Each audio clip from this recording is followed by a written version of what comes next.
covenant will be kept. The loyal shall be rewarded. All the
I must speak with this man. Please stay close and keep an eye out for assassins in the shadows. Very good. Now for some answers. Red Prince, at last we meet, or rather, meet with your awareness of my presence. How often I've stood by you but an arm's length away, a shadow within the shadows. Untouchable. Almost like meeting an old friend. His eyes are black holes in a black-skinned sky. He bows with the deference of a noble among nobles, swinging ever so playfully between sincerity and sarcasm. I suppose I should start with an apology for the attempts on your life. Talk about getting off on the wrong foot, wouldn't you say? Failed attempts, remember? Hardly made me break a sweat, those lackeys of yours. To my astonishment, and I admit my admiration. You may find this hard to believe, but given different circumstances, I would have been quite content to let you live. Let you play the Emperor from your golden throne in your golden city. Alas, certain events beyond even my control were set in motion. Ripples became waves. I had to act. And so I arranged for you to meet with an unfortunate self-inflicted end.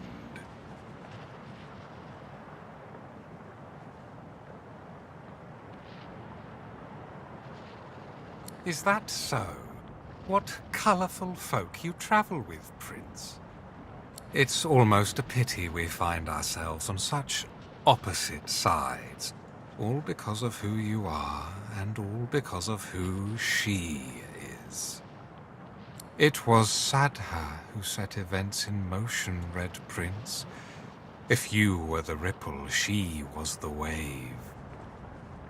She's a tidal wave that will take wing, become a murder of dragons, red as the setting sun, that will alight every corner of this world with the terrible splendor of fire. And I, their proud father. But don't you see, you who wants to be emperor, that you're enacting the downfall of our race? The simple truth of the matter is that, yes, we lizards were dragons once. The mightiest creatures to rule sky, earth, and sea. But such was the jealousy of our power that all other races united against us and brought us to the brink of extinction. No one knows what happened next. Was it wizardry? Was it Zol Stissa who took mercy on us even then? Suddenly we were dragons no more. Lizards instead. And as lizards we flourished and built an empire once more. But the House of Dreams trades in prophecy. They've always known we could be dragons again. For one day a man and a woman will be born, and their skin will be red, and the fruit of their union will be great red dragons. A day that will come to pass. Curse your obstinance. Listen to me. I am the House of Shadows. This is my role. I see the great games in motion, allow them their flux when they advance for good, cut them short when they advance for evil, even if that means doing evil. The renaissance of dragons would spell the end of our race, plain and simple. To that end, I needed you to die, but you proved to be all too worthy an opponent. An opponent, I would now see an ally. Ally with me, Red Prince. Find Sadha and kill her. If she births dragons, all other races will unite against us, and this time they will destroy us for good. We were spared last time. The condition of our continued existence was that we'd never let the dragon roar again. They look each other in the eyes, like two chess players contemplating their next move.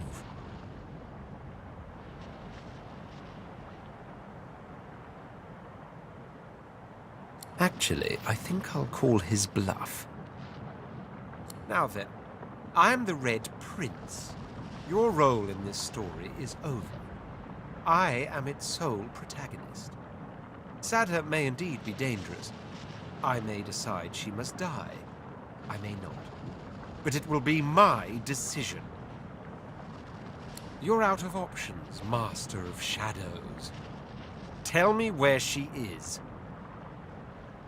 The Shadow Prince stands checkmated, and he knows it. I truly have no choice, have I?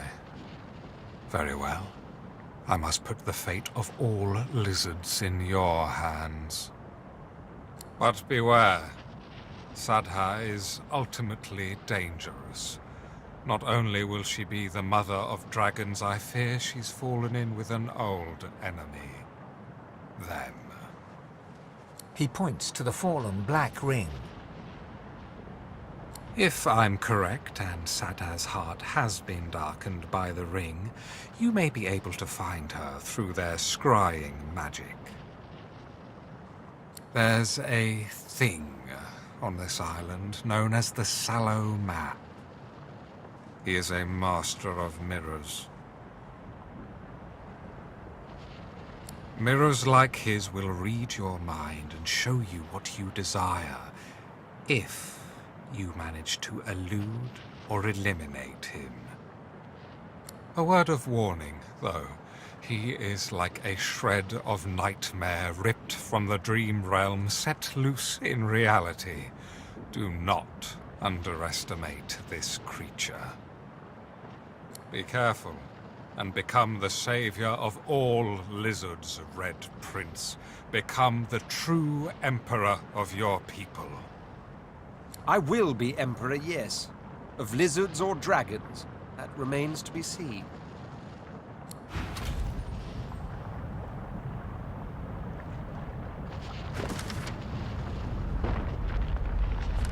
Sabil Nashayanu, Sabil Nashalendevod.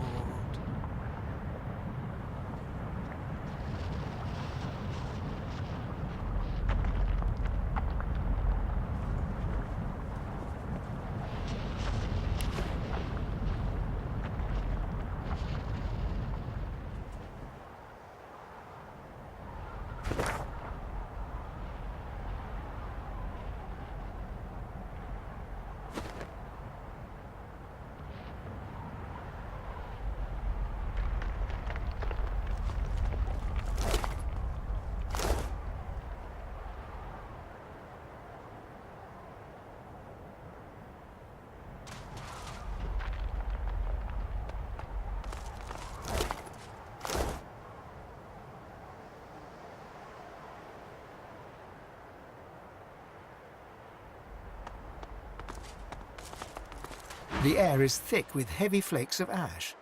The altar before you seems to radiate heat as you approach. There is a blinding flash, and you are surrounded by flame. It licks your skin, enveloping you, but does not burn. Looking up, you see Zor Stissa sitting on an ember throne, surrounded by faintly glowing stars. Her eyes are mocking and angry, but you can see that her scales are starting to flake and fall. She hisses that you have wasted your time. You are weak. Why are you here? She growls, claws digging into the smouldering charcoal of her throne. My champion will ascend. No other can overcome trial by flame. You hear a punctuated hiss. The lizard is chuckling. There is no challenge, Godwoken. There is only flame. My chosen will overcome. The lizard slams her fist against her throne, sending embers flying. One of the stars above her ignites, wreathing itself in flame. The flames around you flare, and you're enveloped in an inferno. The fire rips through you, scorching your flesh and burning your clothes. The vision fades, leaving only the blazing fire, a glowing sun emblem on the altar, and the echoing laughter of a malicious god.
safest place I've ever been. We'd better find a way inside before it all goes up in smoke, and us with it.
You there!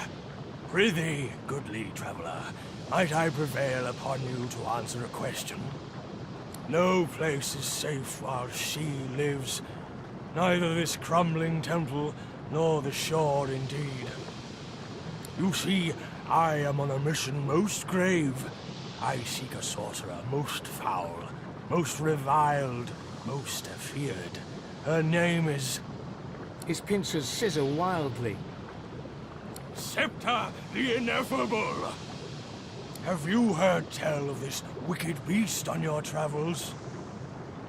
Why, I shall slay her with a single thrust of my sword-like claw, for mine is an ancient and noble order, bent on destroying that which would destroy.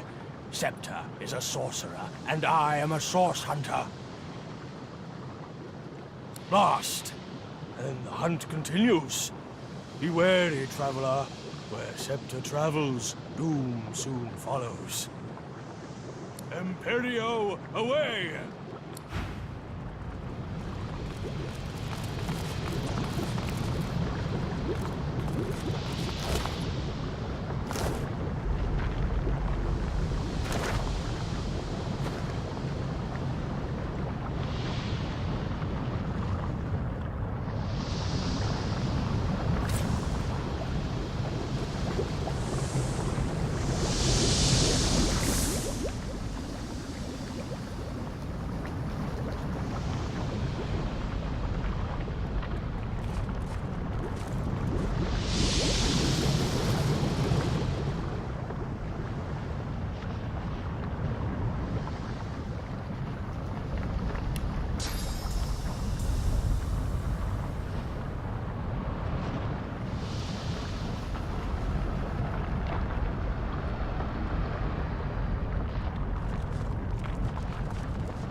divine order's fleet by the look of it.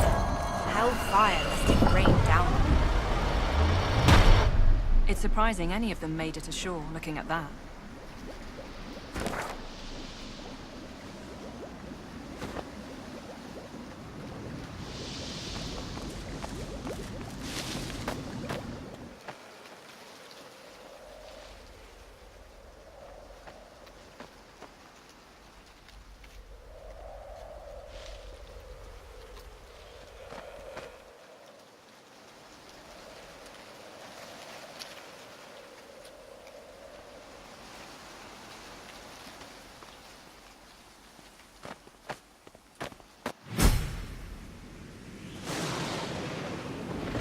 Temple in the clouds. What holds this aloft?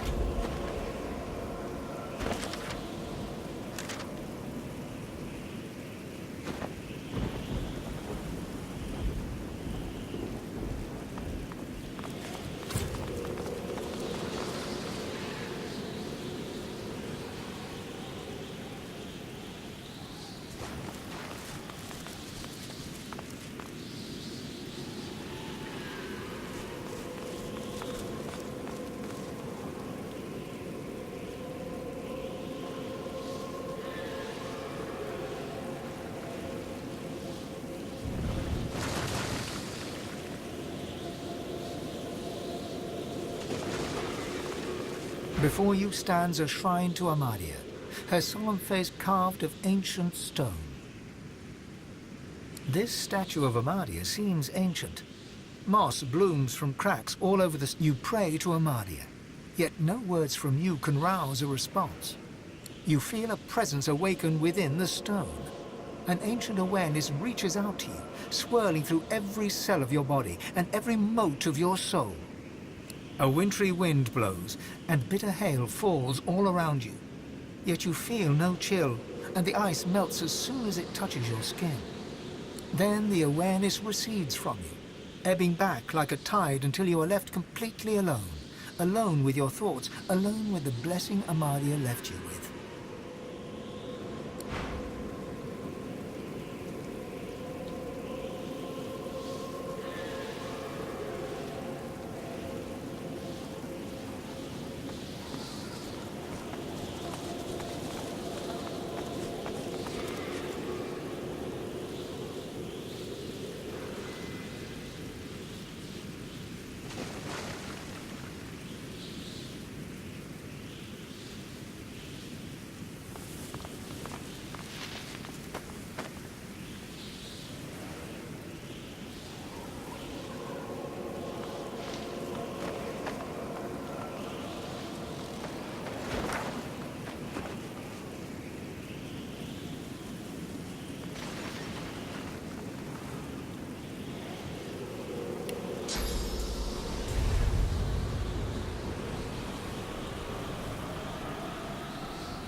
find out what effect that had.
Does anything seem different now?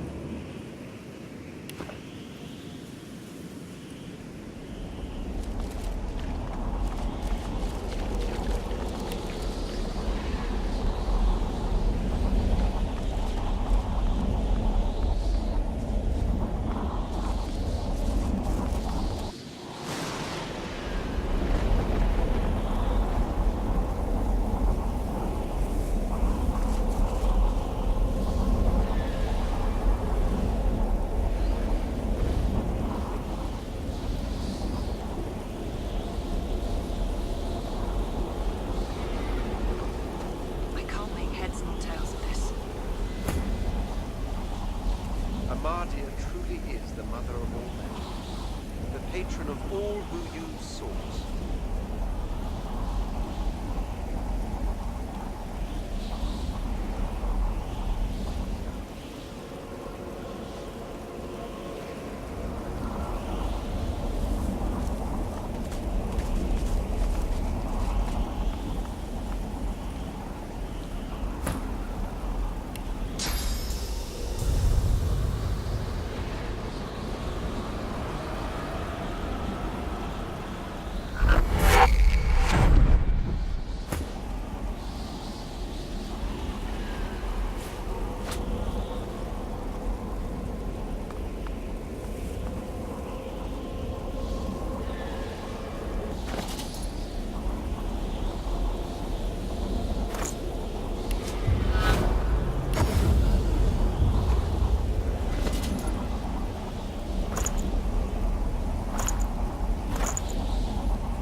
More of those damn sentinels. What's that among them? On top of the pillar?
defenses are breached.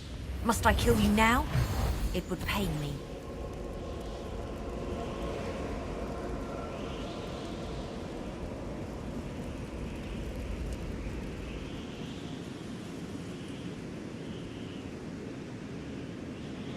I am relieved. I greet you. I was, Amadia's chosen champion. She gasps and bows her head in deference. Forgive me. Please, I hold this boon. It is Amadia's. It should be yours. A pair of gloves, beaten and worn, but clearly of the highest value, especially to a wizard. I came to the council to learn to be divine. I failed. I'm not made to be pursued by evil. And that's what it means to be God-woken. Afterwards, I roamed the island, as did all we fallen knights.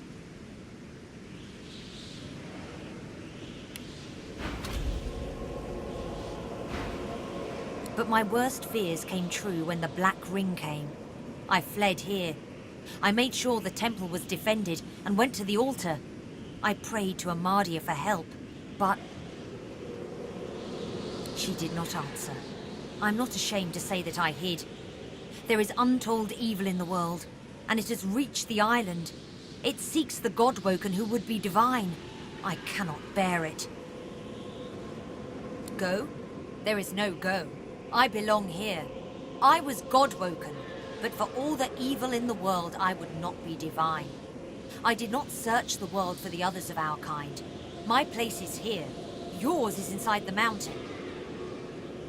Amadia's altar is at the highest point. Climb to the sky and you may find it.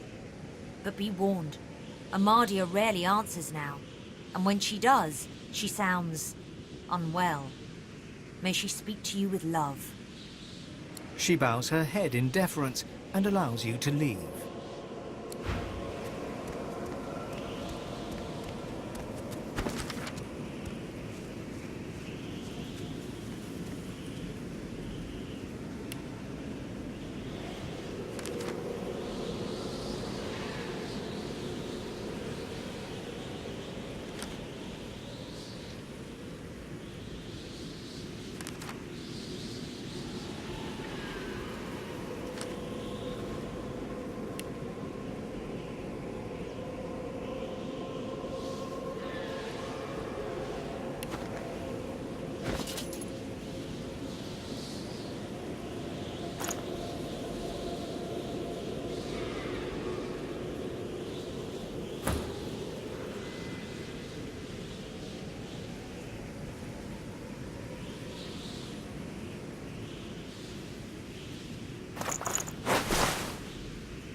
A bird flits in the background as you approach the altar.